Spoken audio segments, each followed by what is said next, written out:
Hello friends, welcome to my channel. तो आज के इस वीडियो में हम लोग पढ़ने वाले हैं 21 अक्टूबर का करंट अफेयर्स। चलिए स्टार्ट करते हैं। पहला क्वेश्चन है, हरदीप सिंह पुरी ने पंजाब के संगरूर में एशिया के सबसे बड़े कंप्रेस्ड बायोगैस प्लांट का उद्घाटन किया है। तो ये काफ़ी इम्पोर्टेंट है क्योंकि ये सिर्फ इंडिया का नहीं है, ये एशिया का सबसे बड़ा है। एशिया का सबसे बड़ा कंप्रेस्ड बायोगैस प्लांट का उद्घाटन किया है, किसने किया है? तो हरदीप सिंह पुरी ने किया है और यह पंजाब के संगरूर में इसका उद्घाटन हुआ है। हरदीप सिंह पुरी अभी वर्तमान में पेट्रोलियम और प्राकृतिक गैस मंत्री हैं और आवास और शहरी मामलों के भी मंत्री हैं। तो इनके पास दो मंत्रालय हैं हरदीप सिंह पुरी के पास।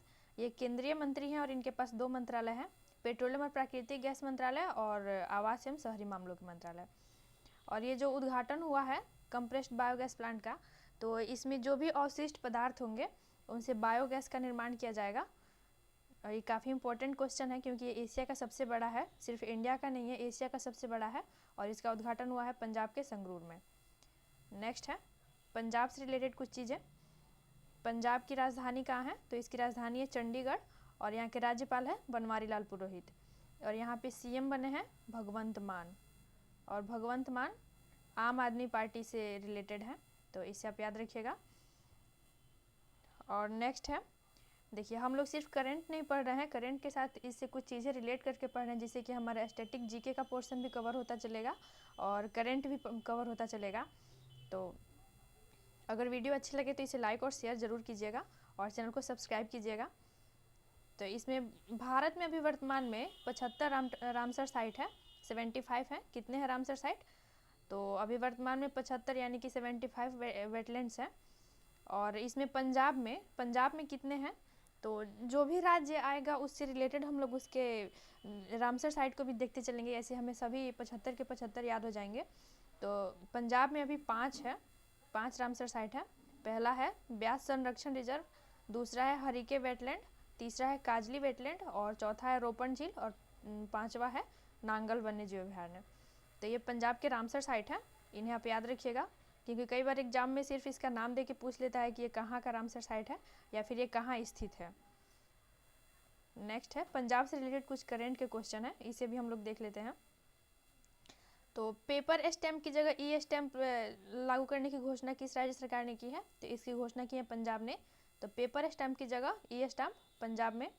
और नेक्स्ट है पंजाब का राजकीय उत्सव। तो अभी हाल में पंजाब राज्य सरकार ने भगवान बलराम कृष्ण जगन्नाथ रथ यात्रा को अपना राजकीय उत्सव घोषित किया है। तो ये काफ़ी इंपॉर्टेंट बन जाता है कि पंजाब का राजकीय उत्सव कौन है? तो बलराम जगन्नाथ कृष्ण रथ यात्रा है। और पंजाब के जो पहले सीएम थे कैप्टन अमरिंदर सिंह, तो ये कांग्रेस के से संबंधित थे, कांग्रेस पार्टी से संबंधित थे। तो बाद में इन्होंने कांग्रेस पार्टी से इस्तीफा दे दिया और अपना एक अलग पार्टी बनाया है। तो उस पार्टी का नाम क्या है? तो उस पार्टी का नाम है पंजाब लोक कांग्रेस पार्टी। और इसका लोगो क्या है? तो इसका लोगो है हॉकी और बॉल। नेक्स्ट है पंजाब में 23 ज़िले हैं। पंजाब में अभी कुल कितने ज़िले हैं? तो अभी पंजाब में 23 ज़िले हैं और इसका हाल में जो नवीनतम ज़िला बना है यानी कि जो 23वां ज़िला बना है उसका नाम है मालेरकोटला। तो इसे भी आप याद रखिएगा। नेक्स्ट क्वेश्चन है, रूस ने एससीओ का नक्शा जारी किया है जिसमें भारत में पीओके और अक्साई चीन को दिखाया गया है। तो अभी हाल में रूस ने एक नक्शा जारी किया है एससीओ का। इसमें जो भारत का जो क्षेत्र है जिस पे पीओके यानी कि जिस पे पाकिस्तान ने जिस पे अधिकार कर लिया है और जो अक्साई चीन का क्षेत्र जिस पे चीन ने अधिकार किया है, तो उन सबको इसने भारत में ही दिखाया है। तो ये काफ़ी इंपॉर्टेंट बन जाता है।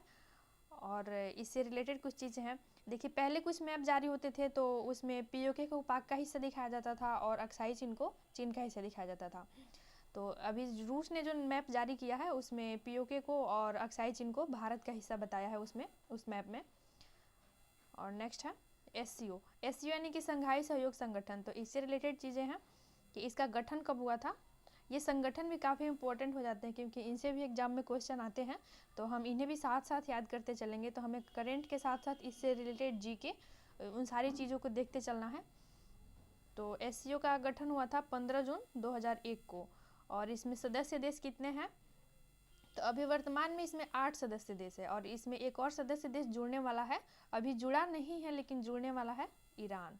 तो अभी वर्तमान में इसमें कितने सदस्य देश हैं? 8+1 ईरान। और ईरान कब जुड़ जाएगा, तो अभी हाल में इसकी बैठक होने वाली है, जो भारत में बैठक होगी इसकी, तो उसमें ईरान इसका पूर्ण सदस्य बन जाएगा। तो अभी इसमें सदस्य देश है 8। और नेक्स्ट है कि एससीओ का यानी कि संघाई सहयोग संगठन का हेडक्वार्टर कहाँ है, तो इसका हेडक्वार्टर है बीजिंग चीन में। और इसके सेक्रेटरी जनरल कौन है, तो इसके सेक्रेटरी जनरल बने हैं झांग मिंग, जो चीन के हैं। नेक्स्ट है एससीओ की प्रथम टूरिज्म एंड कल्चर कैपिटल कौन बनी है, तो एससीओ ने अपनी प्रथम tourism and cultural capital Varanasi को घोषित किया है। वाराणसी यानी कि जो यूपी में है वाराणसी, उसे अपना टूरिज्म एंड कल्चरल कैपिटल घोषित किया है। और नेक्स्ट है, अब रूस के बारे में हम कुछ चीज़ें देख लेते हैं, चूँकि नक्शा रूस ने ही जारी किया है तो रूस से रिलेटेड भी कुछ चीज़ें हम लोग देख लेते हैं। तो रूस की राजधानी कहाँ है, तो इसकी राजधानी है मॉस्को, और ये मॉस्कोवा नदी के किनारे है, इसे आप याद रखिएगा। रूस की मुद्रा क्या है, तो इसकी मुद्रा है रूसी रूबल, और यहाँ के राष्ट्रपति है व्लादिमीर पुतिन।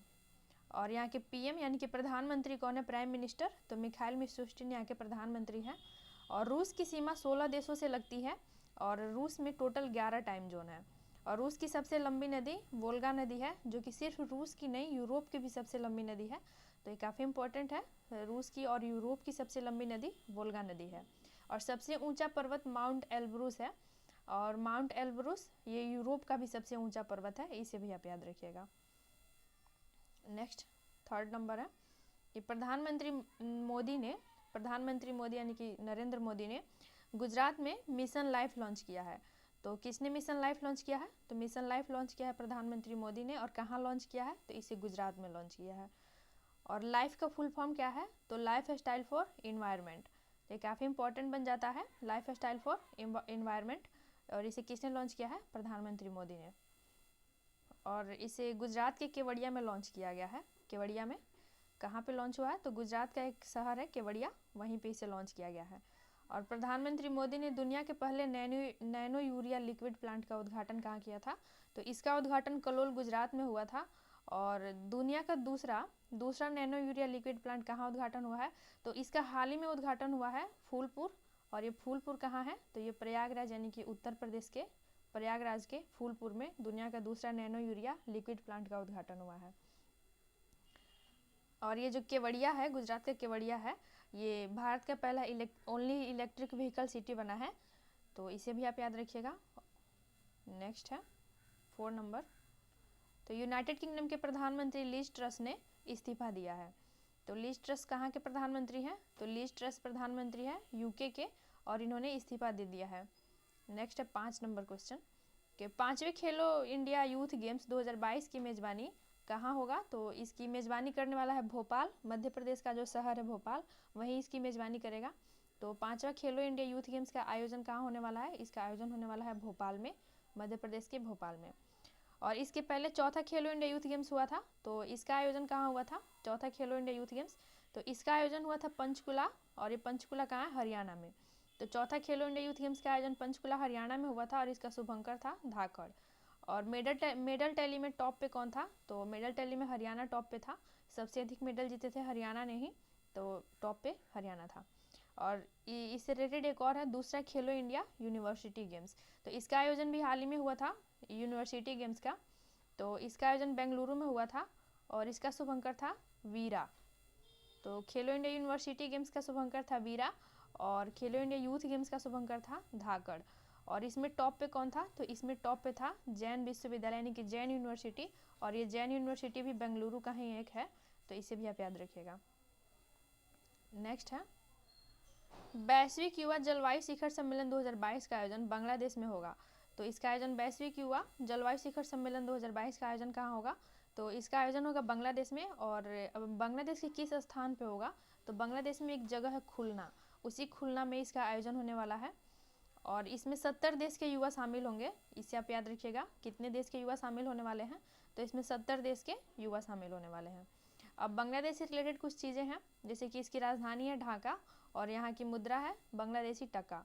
और यहाँ के राष्ट्रपति कौन है, तो बांग्लादेश के राष्ट्रपति है अब्दुल हामिद, और यहाँ की प्रधानमंत्री है शेख हसीना। और ये बांग्लादेश की सबसे लंबे समय तक प्रधानमंत्री रहने वाली है शेख हसीना। और बांग्लादेश में भारतीय राजदूत कौन है, तो बांग्लादेश में भारतीय राजदूत है प्रणय कुमार वर्मा। नेक्स्ट है प्रांत। तो बांग्लादेश में टोटल 8 प्रांत है और इस यहाँ का सबसे ऊंचा पर्वत है साकाहाफोंग। तो बांग्लादेश में 8 प्रांत है और इसका सबसे ऊंचा पर्वत है साकाहाफोंग और यहाँ की सबसे लंबी नदी है सुरमा। तो बांग्लादेश की सबसे लंबी नदी का नाम क्या है? तो इसका नाम है सुरमा और यहाँ की सबसे बड़ी झील है कपटई झील। नेक्स्ट है फरक्का समझौता। तो ये फरक्का समझौता भारत और बांग्लादेश के बीच हुआ था और ये गंगा नदी को लेके हुआ था ये समझौता। तो ये समझौता 12 दिसंबर 1996 को हुआ था। फरक्का समझौता भारत बांग्लादेश, याद रखिएगा आप लोग। और नेक्स्ट है भारत और बांग्लादेश ने 6 दिसंबर को मैत्री दिवस के रूप में मनाने का फैसला किया है। तो दोनों देश 6 दिसंबर को मैत्री दिवस मनाएंगे। और भारत और बांग्लादेश के बीच जो तीसरी पैसेंजर ट्रेन हाल ही में यानी कि 2021 में ये चली थी, तो तीसरी पैसेंजर ट्रेन चली थी उसका नाम था मिताली। नेक्स्ट है 7 नंबर, LIC ने नई धन वर्षा योजना शुरू की है। तो LIC ने एक नई योजना शुरू की है, उसका नाम क्या है? तो इसका नाम है धन वर्षा योजना। अब LIC से रिलेटेड चीज़ें हैं, जैसे LIC का गठन कब हुआ था? तो इसका गठन हुआ था 1 सितंबर 1956 को और इसका हेडक्वार्टर मुंबई में है और इसके अध्यक्ष हैं MR कुमार। तो LIC के अध्यक्ष कौन है? MR कुमार है और इसका गठन 1 सितंबर 1956 को हुआ था और इसका हेडक्वार्टर है मुंबई में। और अभी कुछ दिन पहले LIC ने एक मोबाइल ऐप लॉन्च किया था, उसका नाम था आनंदा मोबाइल ऐप। और LIC के जो अध्यक्ष हैं इनका कार्यकाल 60 वर्ष का होता था। तो इनका कार्यकाल 60 वर्ष का होता था, यानी कि 60 वर्ष की एज तक ये रह सकते थे अध्यक्ष। तो अभी हाल में LIC ने क्या किया है कि इनका एज बढ़ा के 2 वर्ष बढ़ा दिया है, यानी कि अब ये 62 वर्ष तक LIC के अध्यक्ष रह सकते हैं। तो 62 वर्ष की उम्र तक LIC के अध्यक्ष रह सकते हैं, इसे आप याद रखिएगा। नेक्स्ट है विश्व सांख्यिकी दिवस। तो विश्व सांख्यिकी दिवस 20 अक्टूबर को मनाया जाता है और ये पहली बार 2010 में मनाया गया था, इसे आप याद रखिएगा। तो देखिए ये विश्व सांख्यिकी दिवस है जो 20 अक्टूबर को मनाया जाता है और भारत में राष्ट्रीय सांख्यिकी दिवस 29 जून को मनाया जाता है। और ये 29 जून को मनाया जाता है, क्यों मनाया जाता है? क्योंकि इसी दिन PC महालनोबिस की जयंती है, इसीलिए राष्ट्रीय सांख्यिकी दिवस 29 जून को मनाया जाता है। तो यहाँ पे कन्फ्यूजन नहीं होना चाहिए, विश्व सांख्यिकी दिवस 20 अक्टूबर और राष्ट्रीय सांख्यिकी दिवस 29 जून। और अभी इसका थीम क्या रहा है, यानी कि विश्व सांख्यिकी दिवस का थीम क्या रहा है? डाटा फॉर यहाँ पे मैंने लिखा ही नहीं, डाटा फॉर सस्टेनेबल डेवलपमेंट। इसका थीम क्या रहा है? Data for the sustainable development इसका थीम रहा है, इसे आप याद रखिएगा। नेक्स्ट है 9 नंबर कि विश्व ऑस्टियोपोरोसिस दिवस। तो ये 2022 यानी कि विश्व ऑस्टियोपोरोसिस दिवस 20 अक्टूबर को मनाया जाता है, तो इसे भी आप याद रखिएगा। तो 20 अक्टूबर को 2 दिवस मनाए जाते हैं, एक विश्व सांख्यिकी दिवस और एक विश्व ऑस्टियोपोरोसिस दिवस, दोनों 20 अक्टूबर को है।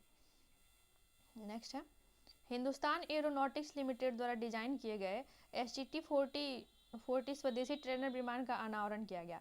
तो हिंदुस्तान एरोनॉटिक्स लिमिटेड ने इसको बनाया है, ये इम्पोर्टेंट है इसका कि किसने बनाया है। तो STT-40 स्वदेशी ट्रेनर विमान है। देखिए क्वेश्चन ऐसे भी आता है कि ये क्या है, तो STT-40 क्या है? तो एक स्वदेशी ट्रेनर विमान है और इसे किसने बनाया है, इसका निर्माण किसने किया है? तो इसका निर्माण किया हिंदुस्तान एरोनॉटिक्स लिमिटेड ने। और इसका उद्घाटन या इसका अनावरण कहाँ हुआ है? तो इसका अनावरण हुआ है गुजरात में। तो अभी गुजरात में डेफ एक्सपो का आयोजन हो रहा है, डेफ एक्सपो गुजरात के गांधीनगर में इसका आयोजन हो रहा है, वहीं पे इसका अनावरण किया गया है STT-40 स्वदेशी ट्रेनर विमान का। नेक्स्ट है इंडिया गेट बासमती राइस विश्व के नंबर 1 बासमती चावल ब्रांड के रूप में मान्यता प्राप्त हुआ। तो जो भारत में जो इंडिया गेट बासमती चावल है उसे विश्व का नंबर 1 बासमती चावल ब्रांड के रूप में मान्यता दिया गया है, तो इसे आप याद रखिएगा। और अभी जो हाल में कुछ चावल को GI टैग दिया गया है उसे हम लोग देख लेते हैं। तो अभी हमने GI टैग वाला कल ही पढ़ा था कि इसे WTO के ट्रिप्स एग्रीमेंट के तहत दिया जाता है और भारत में इसे WTO के ट्रिप्स एग्रीमेंट के तहत दिया जाता है GI टैग को। और भारत में GI अधिनियम 1999 के तहत GI टैग दिया जाता है। और भारत का पहला GI टैग था दार्जिलिंग चाय, जिसे 2004 में GI टैग दिया गया था और GI टैग का समय सीमा होता है 10 वर्ष। तो इसे हमने कल के वीडियो में देख लिया था और अभी मैंने बता दिया, तो आपको एक बार रिवाइज हो गया। और अभी हम लोग देख लेते हैं कि जो हाल में जिन चावल को GI टैग दिया गया है उन्हें देख लेते हैं।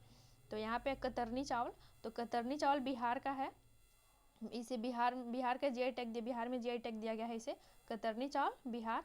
और लाल चावल ये असम का GI टैग है और काला नमक चावल ये सिद्धार्थनगर यानी कि उत्तर प्रदेश में एक जगह है सिद्धार्थनगर, वहाँ का एक काला नमक चावल है और इसे जीआई टैग दिया गया है। और नेक्स्ट है जोहा चावल, तो जोहा चावल असम का जे प्रोडक्ट है। और चकहाव काला चावल, तो चकहाव काला चावल ये मणिपुर का जे प्रोडक्ट है। और नवारा चावल केरल का है।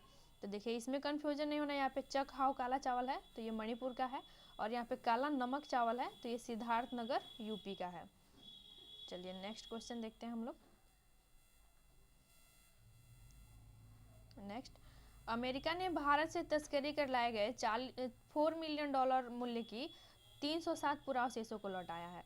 तो अमेरिका ने अभी हाल में जो भारत से तस्करी करके वहाँ पे जो 4 मिलियन डॉलर के जो 307 पुरावशेष ले जाया गया था उसे लौटा दिया है भारत को। और नेक्स्ट है, मल्लिकार्जुन खड़गे शशि थरूर को हराकर कांग्रेस के अध्यक्ष बने। तो इस क्वेश्चन को हमने कल भी देखा था कि कांग्रेस के अध्यक्ष कौन बने हैं, तो कांग्रेस के अध्यक्ष बने हैं मल्लिकार्जुन खड़गे। और इसमें इन्होंने किसको हराया है, तो इन्होंने शशि थरूर को हराया है और शशि थरूर को हराकर कांग्रेस के अध्यक्ष बने हैं। और नेक्स्ट है संजय मल्होत्रा, ये काफ़ी इंपॉर्टेंट है। संजय मल्होत्रा नए राजस्व सचिव बने हैं, तो इसे आप याद रखिएगा, संजय मल्होत्रा नए राजस्व सचिव बने हैं।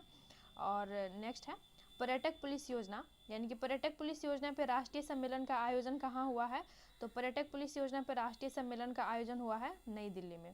तो इसे आप याद रखिएगा, पर्यटक पुलिस योजना पर राष्ट्रीय सम्मेलन का आयोजन नई दिल्ली में हुआ है। तो आज के करंट अफेयर्स की सीरीज़ में हम लोग बस इतना ही पढ़े हैं। और ऐसे ही हमारा डेली वीडियो आएगा, 9 से 10 बजे के बीच में हमारा वीडियो आ जाएगा। तो अगर वीडियो अच्छा लगे तो इसे लाइक और शेयर करें और चैनल को सब्सक्राइब करें। मिलते हैं नेक्स्ट वीडियो में, तब तक के लिए take care, thank you so much.